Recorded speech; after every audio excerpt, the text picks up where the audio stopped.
Johnson Wax Program with Fibber McGee and Molly.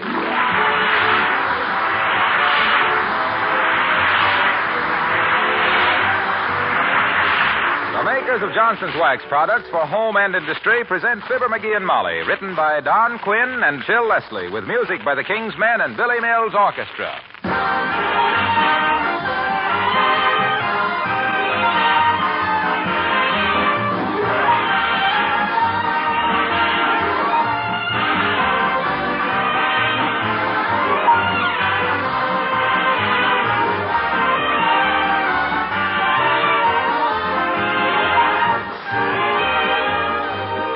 Remember the last time you walked down the shining hallway of a big modern office building or a hospital corridor?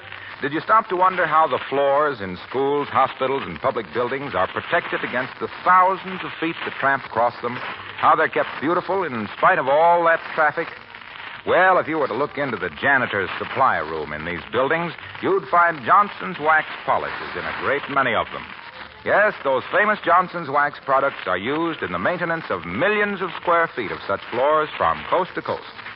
Careful tests have proved the wax method to be best for beauty, best for economy, and labor saving. And in these fields, too, polishes that bear the Johnson label are given top ratings. If you have anything to do with the problem of maintaining the floors in schools, hospitals, churches, office, and public buildings, it will pay you to write to S.C. Johnson, Racine, Wisconsin, or Brantford, Canada, for full details.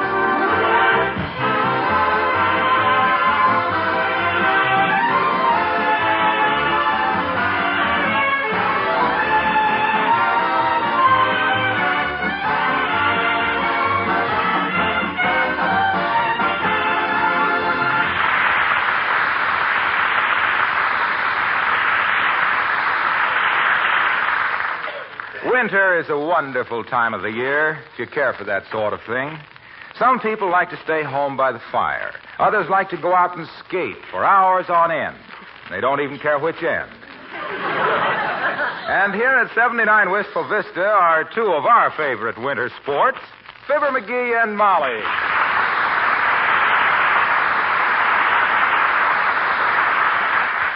Don't get so close to the fireplace, dearie. You'll fall in. Think I ought to put on another log on? No, I don't. You've got it so hot in here now, the doorknobs are turning brown. Yeah. Maybe it is a little warm at that. I'll open the window a second. Get a load of that ooze on. Put that window down, please. Oh, boy, that air is wonderful out there. Well, leave it out there. Don't bring it in here. This is the kind of a night for a long walk, you know it? I'd like to get into my mucklucks, wrap a muffler around my neck, and hike out to Dugans Lake and back. Well, include me, as the saying goes, out. I'm very happy right here, with my glass of root beer, my new murder mystery, and my pan full of popcorn, if you'll pardon the vulgar expression. Yeah, but gee whiz. You hitch up the dog sled and carry the serum to Alaska. Mommy stays home. Go on, mush. Yeah. Shucks, we may not have another night like this all winter. Clear, sharp, and beautiful. Makes your blood tingle. I can get the same effect by sitting on my foot for 20 minutes. Oh, gee whiz, I don't want to go alone. I just thought You were just bluffing, dearie. I know you. You wouldn't stir away from this fireplace tonight if it was snowing $10 bills. Oh, yeah? Well, I'll show you who's bluffing, Tootsie. By George, I'm going to get into my coat and walk clear out to Dugans Lake and back. That's where I'm going to walk clear out to and back. Your mittens are on the hall table. Huh? Oh, okay. Well, here I go. I'm going now. Hello, Mrs. McGee, Mr. McGee. Oh, hi, Alice. Hello, Alice, dear. Creepers, you both look comfortable and happy sitting by this wonderful fire. Well, himself here thinks it's very exhilarating weather, Alice. He's even thinking of taking a long walk. Out to Dugans Lake and back, Alice. Are you kidding, Mr. McGee? Why, it's colder than the keel of a kayak. Bah, just a tang in the air, that's all. Look, what do you say we all go? We can throw snowballs on the way and build a snowman. Ha, ha, ha, ha, ha. Dive into snowdrifts. Have fun. Come on, let's go. Have some popcorn, Alice? Yes, thank you. What are you reading, Mrs. McGee? Oh, it's a new crime club book, Alice. The Man Who Asked Why. Oh. Oh, it's wonderful. I've read page 39 4 times, thanks to my little lover of the great outdoors here. Okay, sissies, okay. I'll go alone then. You two panty-waists can stay here and make like a couple of hothouse petunias. Oh, well, I couldn't go anyway, Mr. McGee. Bud's calling for me in half an hour. We're going to a movie. Oh, who's Bud, dear? Bud is the floor walker in my department at the Bonton who always wears a carnation in his buttonhole's cousin. I see. Well, you'll have to sit if you don't get started pretty soon because all the theaters are pretty crowded these days in the balcony. You and Bud will be perfectly welcome to stay here by the fire, Alice. There's plenty more popcorn and apples and marshmallows. Oh, gee, thanks, Mrs. McGee. Maybe I will ask Bud to stay here this evening. We could sit by the fire and... Oh, look at Mr. McGee. You look like you were going to the North Pole, Mr. McGee. Enjoy yourself, dearie. Oh, I will, believe me. A few miles in this bracing air and I'll get it. I'll get it. Wait till I take this overcoat off. You don't have to take your coat off to answer the phone. Maybe somebody wants me to stay home for something or other. Hello? Who? Oh, yeah, she's right here. For you, Alice. Oh, thanks, Miss McGee. Hello? Yes, this is Alice. What? No, that wasn't my father. That was the house that I rent a room in's owner. Yes. Well, look, Bud, how about if we stay right here tonight? The fireplace is... What? Fine. Goodbye, Bud. He says I talked him into it. Well, get going, McGee. Here's your coat and mittens. Huh? Oh, well, okay. Well, so long. Goodbye. Goodbye. Well, here I go. Hello, McGee. Anybody home? Oh, my gosh, old Doc Gamble. Come on in, Doc. Take off your things. Here, Molly, take my coat. I can't go out now. Yeah, we got company. Ah, good old Doc. Come on right in, Docie. Sit a spell, huh?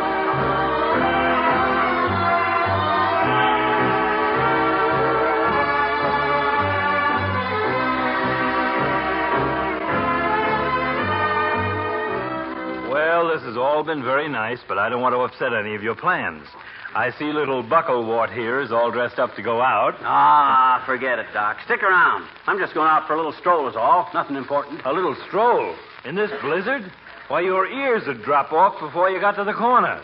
Not that wouldn't be a facial improvement. Yeah? He says he's going to walk out to Dugans Lake and back, Doctor. Creepers, that's quite a hike. I rode out there once on the back of a fellow I knew at the airplane plant named Ozzie Simpson's motorcycle. And was it ever rugged? Oh, you said it. Oh, sure. You're all making a lot of fuss about a little walk in the crisp winter air. I like winter walking. I feel marvelous with the wind in my face, head up, chest out, swinging my arms, with the frosty stars twinkling down. Oh, stop it, you little double-malted extrovert. Well, you hate winter weather as much as I do. Any time I deliberately walk into a gale, it'll be Gale Patrick. Where are you going, Alice? Oh, I've got to go up and fix my hair, Doctor. My boyfriend is coming over. Have a nice walk, Mr. McGee. Thanks, kid, I will. Take off your things, boys, and relax. I guess McGee's in for the night. Why, of course he is. Ain't a fit night out for man nor beast. Not that McGee could be classified as either one. I never heard such a lot of silly nonsense about a little walk in the fresh air. Okay, go ahead, deep freeze. We'll give you a 10-minute start, and then we'll send out the St. Bernards. What a switch that is. The dog's going to you.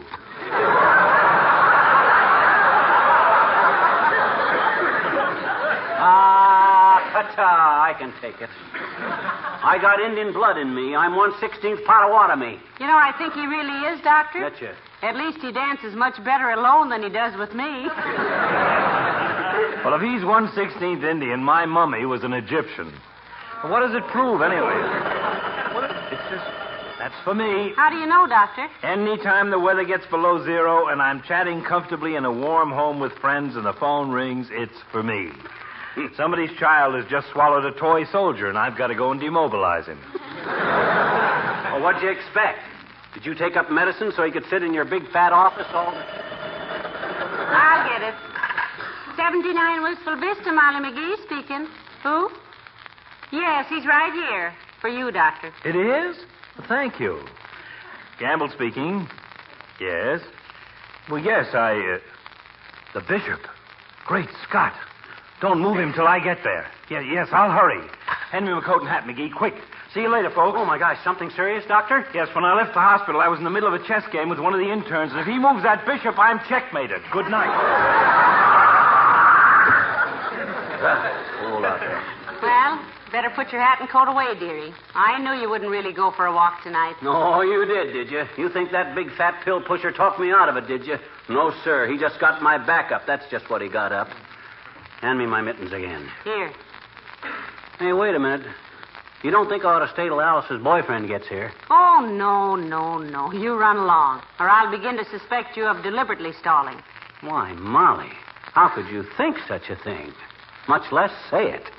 Why, I've been just waiting for a night like this, with the lacy branches of the trees glittering with ice, Oh, my. with the clean, fresh air blowing through these mittens. I've got a hole in them, did you know it? I'll mend them when you get back, sweetheart. Have a nice walk. Huh? Oh, I sure will. Well, so long. Hello there. Anybody home? Oh, well, hi, Junior. Come on in. Hey, Molly, here's Wilcox. Hold out there. Yeah. Say, I don't want to break up anything, Mac, if you were going out. Hello, Molly. Hello, Mr. Wilcox. Take off your coat and sit over here by the fire. You're not interfering with a thing, Junior. Mighty glad to see you. I was merely going out for a little walk. Out to Dugans Lake and back. Dugans Lake? Why, there are 10-foot snowdrifts between here and Dugans Lake. They wouldn't find your body till spring.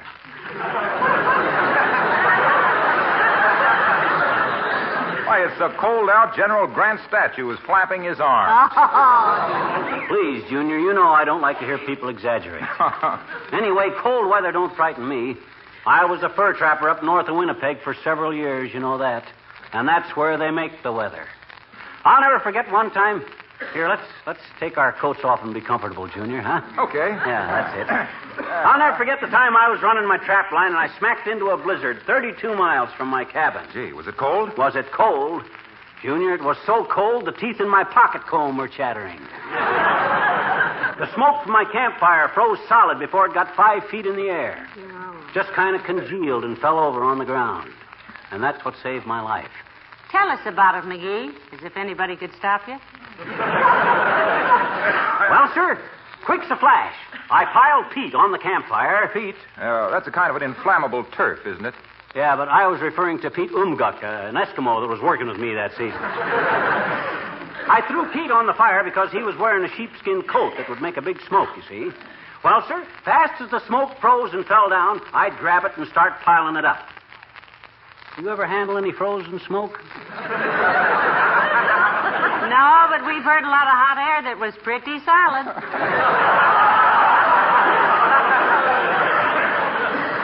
Well, sir, frozen smoke is kind of like putty.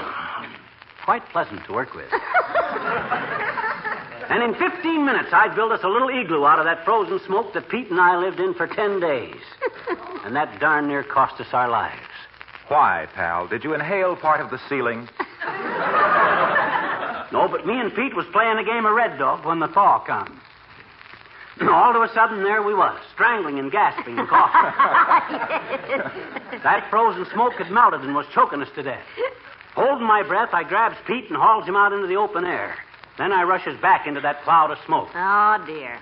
What on earth for, dearie? I'd left my cigarette burning. Dangerous thing to do in the woods. Well, sir, that little experience taught me a valuable lesson, Junior. It did, eh? Yes, sir. From that day on, I never played another game of Red Dog with an Eskimo.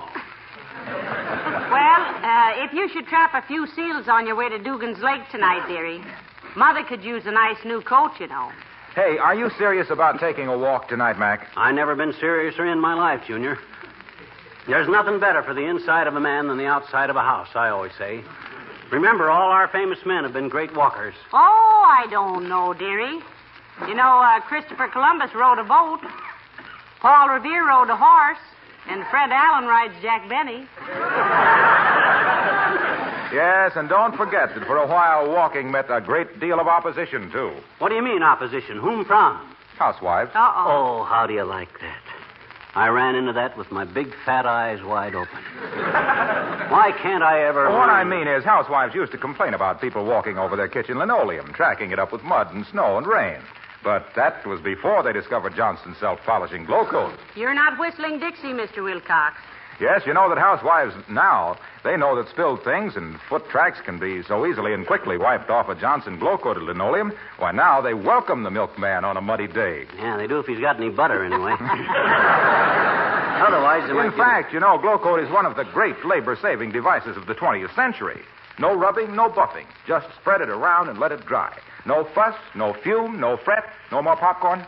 No. Now, McGee just ate the last handful, Mr. Wilcox. Can you wait till I pop some more? No, thank you. I've got to get along home. My wife promised me we were going to have crab louis for dinner tonight. Oh, well, trot along, Waxy. Don't keep him waiting.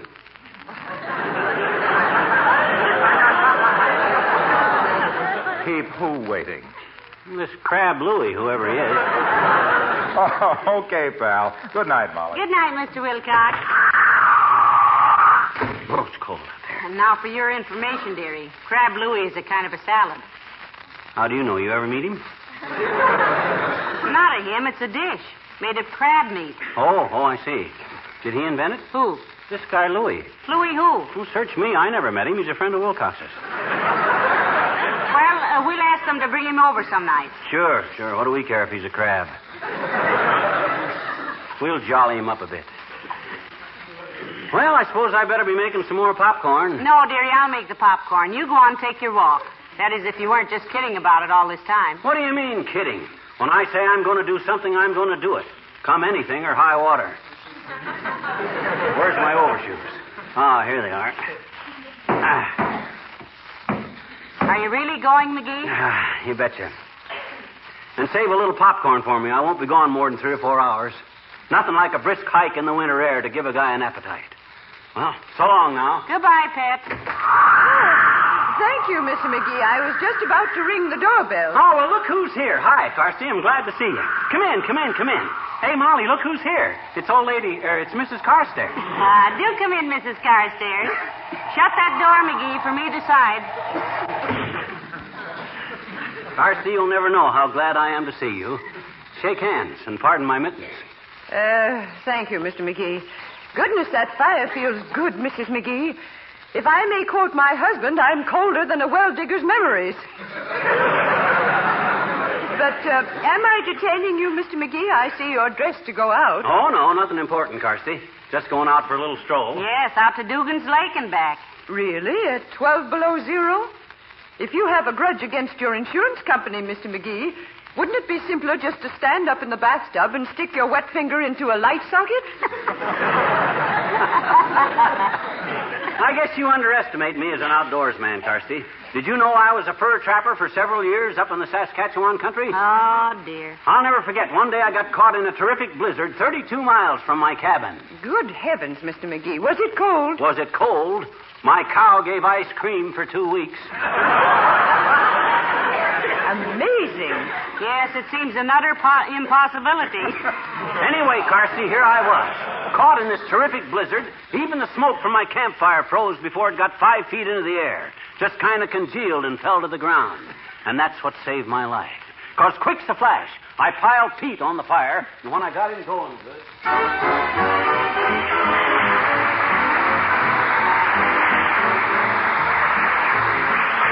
The King's Men sing Yatata Yatata. When I put my arm around you and we're going for a walk, must you yatata, yatata, yatata, yatata, talk, talk, talk? When we're sitting close together in a cozy taxi cab, must you yatata, yatata, yatata, yatata, gab, gab, gab? Aristotle, mathematics, economics, and teachers, then psychology, biology, photography, biography. Slow down, who cares? There's a brand new moon this evening, and the weather should be fine. If you yatata, yatata, yatata, yatata, same old line, I'll politely close your lips with mine. Whenever I try to say a word, here's a little sample conversation I heard. Pardon me if I quote. My last pair of nylons developed to run from the knee to the toe. Do you know anyone who can get any more without standing in line? Don't you think Spencer Tracy is simply divine? Shall we go to a movie, my dear? By the way, do you like the new turban I'm wearing today? Can we find a cafe with a nice atmosphere? I would so love a steak. Did you say something, dear? You do it every time. There's a brand new moon this evening, and the weather should be fine. If you same old line. Though I'd really love to pop you, I know the only way to stop you is to close your lips with mine.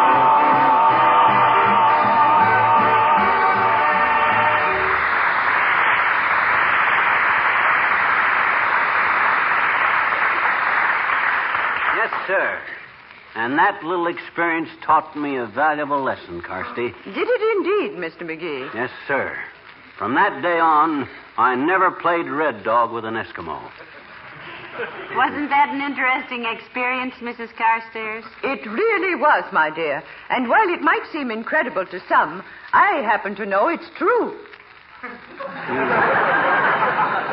You do? Yes. You see, Mr. Carstairs and I were motoring through Maine one winter en route to our hunting lodge. Oh. My husband goes up there every year to shoot moose. And what happened, Mrs. Carstairs? We had a blowout just as we encountered a blizzard. But my husband leaped out of the car, lit a cigar, and started blowing smoke rings, which froze almost instantly, of course. Oh, well, Nat. Finally, he blew one the exact size of our tires, mounted it on the rim, and we reached our hunting lodge in the nick of time.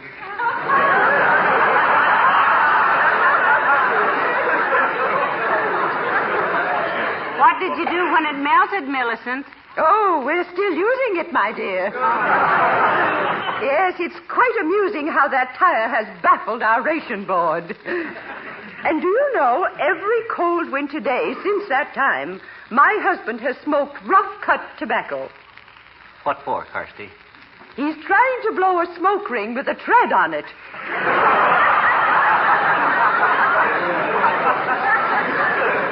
Well, this has all been very entertaining, but I simply must go. Good evening. Good night, Mrs. Carstairs. Good night, Millicent. Did you ever hear such a line of malarkey in all your born days?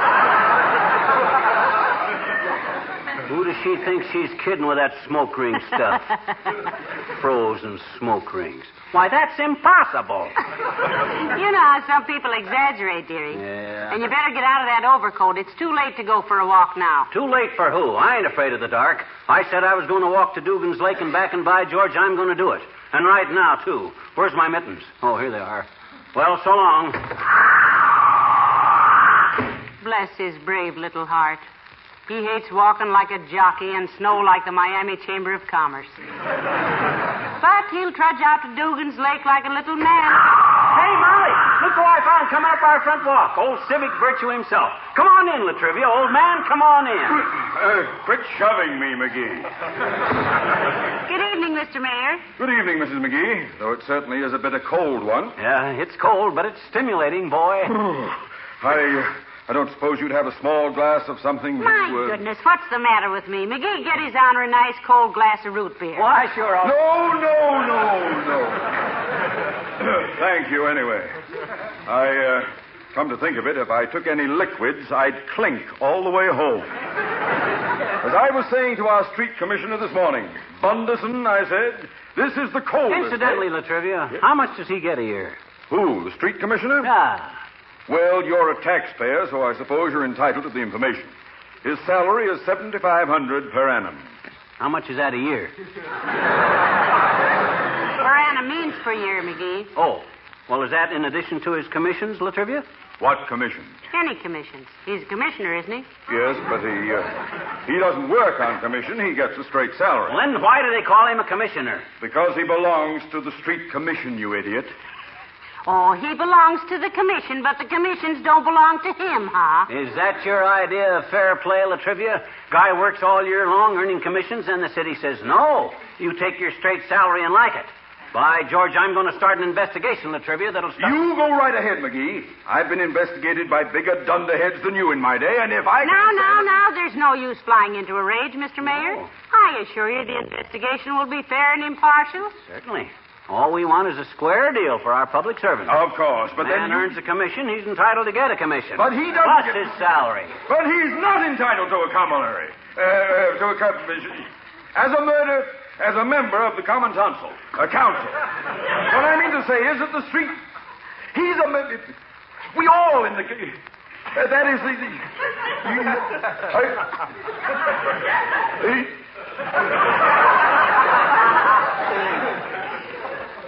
McGee, Hey?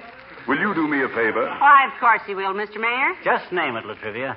Well, when you get to Dugans Lake, will you walk out to the exact middle of it and jump up and down? Hard!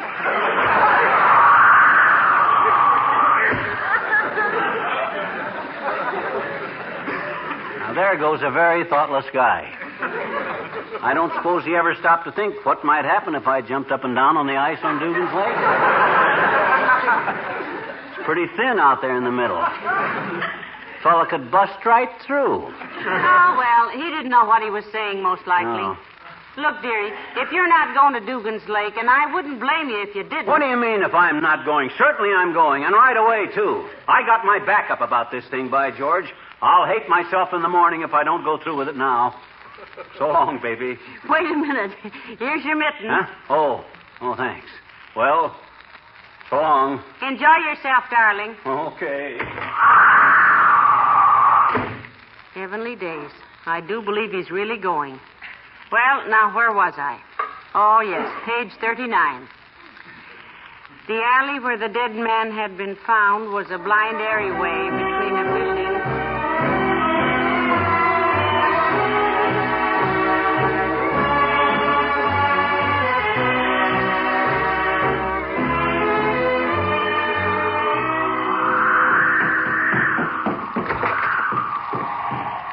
Hey, Molly, I'm home, safe and sound. What time is it? Oh, hello, dearie. It's just 10:30. You've only been gone 3 hours. Did you enjoy your walk? Oh, it was marvelous. I'm pretty tired, but it was worth it. Did you ever see the moonlight on Lake Dugan in wintertime? Oh. I'm telling you, it's a spectacle. The stillness, the blue shadows of the trees on the dunes, Oh. the swoop of a night owl over the drifted snow. Ah, by George, Molly, it's an experience that I'll never forget. I'll get it, McGee. You must be completely worn out. Sit down and rest, sweet. 79 Wistful Vista, Molly McGee speaking. Yes? Who? Oh, he did? Oh, well, thank you very much, I'm sure. Goodbye. It was Kramer's drugstore, McGee. Kramer's drugstore. What'd they want?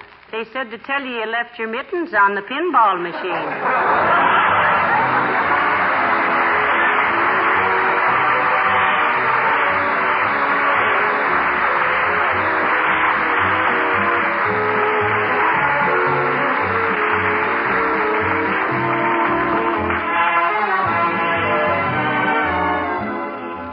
Ladies and gentlemen, one of America's favorite comedians comes back to the NBC airwaves tonight.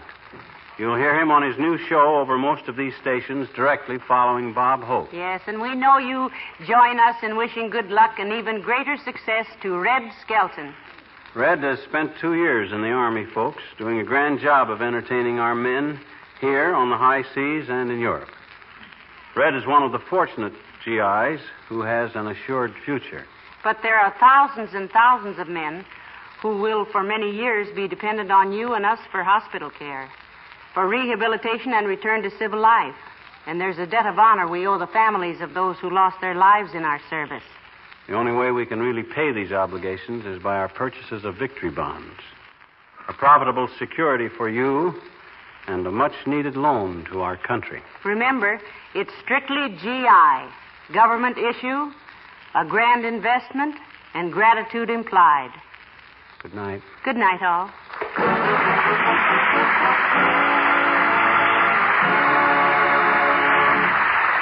This is Harlow Wilcox speaking for the makers of Johnson's Wax Products for home and industry, inviting you all to be with us again next Tuesday night. Good night. This is the National Broadcasting Company.